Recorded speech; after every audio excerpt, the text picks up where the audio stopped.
ఇప్పుడు ఇది మీరు చూస్తున్నది ఇది ప్రొఫైల్ ఛానల్ అండి.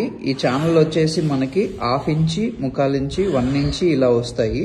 సో దీన్ని బేస్ చేసుకుంటే 10 mm, 12 mm, సో 18 mm ఈ విధంగా ఉంటుంది. సో దీంట్లో సర్ఫేస్ ఉంటుంది, వితౌట్ సర్ఫేస్ ఉంటుందండి.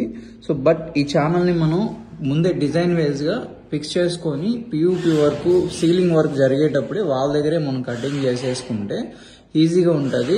ఎలక్ట్రికల్ వర్కర్స్ కూడా పని తక్కువ ఉంటుంది. సో సీలింగ్ వర్క్ చేసేటప్పుడే లైట్స్, ప్యానల్ లైట్స్ కానీ ఈ ప్రొఫైల్ లైట్స్ కానీ ముందే కటింగ్ అనేది వాళ్ళ దగ్గరే చేపించుకుంటే, ఎందుకంటే ఇప్పుడు మనం ఛానల్ కట్ చేస్తాం, షీట్ ఇలా, ఇది మొత్తం షీట్ అనుకోండి.